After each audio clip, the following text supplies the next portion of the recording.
ओम शांति।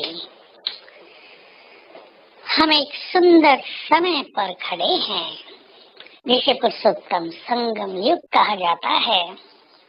हमें इस समय अपनी स्थिति को बहुत महान बना देना है, इतना महान कि हम संसार को बहुत कुछ दे सकें, हम संसार की आत्माओं को सहारा दे सकें, हम उनके रक्षक बन सकें, उनके इष्ट देव देवी बनकर उनकी जन्म जन्म की कामनाओं को पूर्ण कर सकें।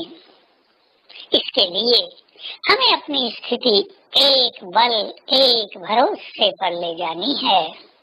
केवल बाबा, उसके ही सहारे जीना, उससे शक्तियां प्राप्त करके अपने अंदर इतना कॉन्फिडेंस बढ़ा देना कि हमारी स्थिति निराधार हो जाए, समस्याएं आए, बीमारी आ जाए, कोई विशेष बात हो जाए, केवल उसकी तरफ ध्यान जाए, जिसके लिए बाबा कहते हैं कि अंत में एक बाप के सिवाय कुछ भी याद न आए। देखिए, तुलसीदास ने भी रामचरितमानस की रचना करते हुए कह दिया, जन्म जन्म मुनि जतन कराई, अंत नाम सिमरन नहीं पाई। जन्म जन्म त्याग तपस्या की, लेकिन अंत में प्रभु का नाम स्मृति में नहीं आया। हम सभी को बाबा ये ट्रेनिंग देते हैं, अंत में केवल एक की ही याद रहे तो हम सहज संसार से अपने घर मुक्ति धाम जा सकेंगे। अगर हमें औरों की याद होगी, अगर हमें इच्छाएं कुछ होंगी, पदार्थ अपनी ओर आकर्षित करेंगे, देहधारी अपने मोह ममत्व के जंजाल में हमें फंसाए होंगे, तो अंत में देह छोड़ना बड़ा कष्टकारी हो जाएगा। और वो थोड़े समय का कष्ट भी आत्मा को बहुत कमजोर कर देगा। भले ही वो कष्ट पाने के बाद आत्माएं मुक्ति धाम में तो जाएंगी, लेकिन सुख बहुत कम हो जाएगा।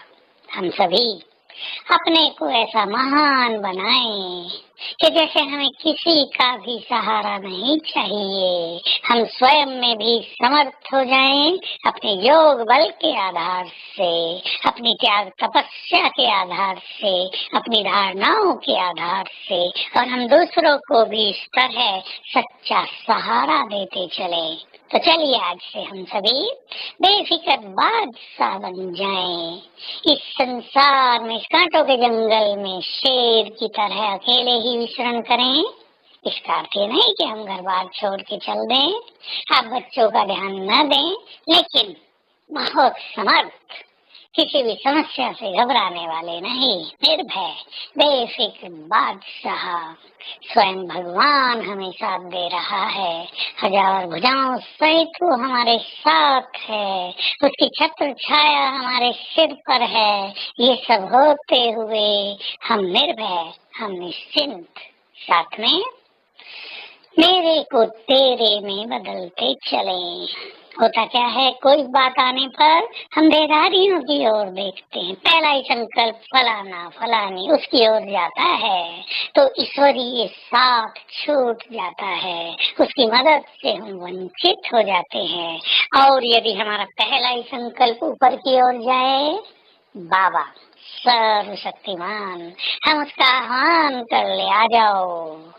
ये प्रैक्टिस हमें लंबे काल की चाहिए, तब अंत में हमें उसकी याद आएगी। अभी से हम बहुत अच्छी प्रैक्टिस करें, बिन बिन बातों में उसकी याद आए, उसको बुला लें। आप बाइक से भी जा रहे हैं, कहीं कुछ हो जाता है, फोन करें, उसको करें, उसको करें, इसकी स्मृति के अलावा आ जाओ बाबा। पहले बाबा का आह्वान करें, फिर किसी से कांटेक्ट करें। ऐसी आदत निरंतर अपने अंदर भरते चलना है। तो आज सारा दिन हम स्वयं को इस नशे में रखेंगे, मैं बेफिक्र बादशाह हूँ, बाबा हजार भुजाओं सहित मेरे साथ है। बाबा का आह्वान करेंगे हर घंटे में एक बार, और महसूस करेंगे कि वो हजार भुजाओं की छत्र छाया मेरे सिर पर लगाए हुए है। ये सीन बहुत सुंदर होगा। इसको अपने अंतर चित्त में सदा सदा के लिए समा दें और देखें कितना सुंदर अनुभव होता है उसकी मदद का। और ये आदत पड़ जाएगी तो जब भी कोई बात आएगी तुरंत ये विजन हम बना पाएंगे और बाबा की मदद के पात्र बन जाएंगे। ओम शांति।